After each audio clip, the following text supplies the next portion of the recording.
Do you ever wonder what those mysterious terms accounts receivable and accounts payable actually mean when it comes to your business finances? Well, you're in the right place. In this video, we're diving deep into the world of accounts receivable and accounts payable. We'll decode their definitions, unveil where they show up in financial statements, and demystify those journal entries. Whether you're a seasoned entrepreneur or just starting out, understanding these financial pillars is essential. So, grab your seat as we unravel the secrets of accounts receivable and accounts payable and how they impact your bottom line. Let's get started. Accounts receivable. Accounts receivable, often abbreviated as AR, is essentially the money that your customers owe you. Picture this: you provide customers with goods or services, and they promise to pay you later. This promise is what we call accounts receivable. It's like lending money to your customers, and it's recorded as an asset on your balance sheet because it represents money that will flow into your business in the future. Imagine you run a graphic design studio and create a stunning logo for a client. They love it, and you send them an invoice for $500. Until they pay that $500, it's sitting in your accounts receivable. So, accounts receivable is all about tracking what your customers owe you. Accounts payable. Conversely, accounts payable or AP is what you owe to your suppliers or vendors. Think of it as the bills you need to settle in the future. You receive goods or services from your suppliers, and they expect payment later. Until you pay them, these bills are recorded as accounts payable on your balance sheet. Imagine you run a small bakery and you order a batch of premium chocolate for your special brownies. The supplier delivers the chocolate and sends you an invoice for $1,000. Until you pay that invoice, it's in your accounts payable. So, accounts payable is all about tracking what you owe to others. Balance sheet and its magic. Now, where do you find these accounts on your financial statements? It's all on the balance sheet. The balance sheet is like a financial snapshot of your business at a specific moment. On the left side, you'll see assets, which include accounts receivable. This represents what you own or are owed. On the right side, you'll find liabilities, which include accounts payable.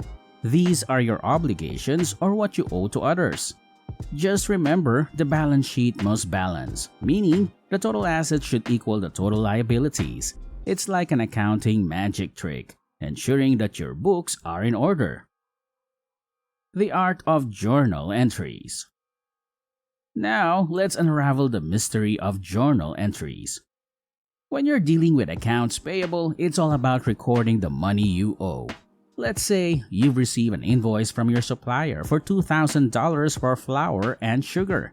When you get that invoice, you record it as a debit to accounts payable because you owe money, and a credit to whatever expense category it falls under. In this case, let's say baking supplies. On the flip side, when you're dealing with accounts receivable, you're recording the money that's owed to you. Picture this: you've just completed a web design project for a client and they owe you $3,000.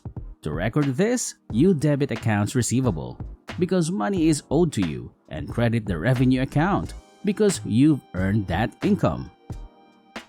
Managing the cash flow dance. Accounts payable and accounts receivable are like a financial seesaw. Accounts payable, money you owe, is on one side, and accounts receivable, money owed to you, is on the other. Managing this seesaw is crucial for your business's cash flow. For accounts payable, the longer you can hold onto that money without negatively affecting your relationships with suppliers, the better for your cash flow. It's like getting a short-term loan without interest. On the flip side, with accounts receivable, you want to collect that money as soon as possible. The longer it sits unpaid, the more it affects your cash flow. It's money you've earned but have yet to receive. Real-world example. Let's bring this to life with a real-world example. Imagine you run a small tech startup and you've just landed a big contract with a client. They've agreed to pay you $10,000 for your software services but want a 60-day payment term. You're excited about the project but want more cash flow. On your balance sheet, you record the $10,000 as accounts receivable. As the project progresses, you record your revenue accordingly. But here's the catch, you must still pay your team and cover other expenses while waiting for that $10,000. To balance things out, you negotiate with your suppliers for extended payment terms on your accounts payable. You now have more time to pay them for the software licenses and office rent. This way, you're managing your cash flow effectively, ensuring you have enough cash to keep your business running smoothly. So there you have it, the intriguing world of accounts receivable and accounts payable. They may seem dry, but they're the lifeblood of your business finances.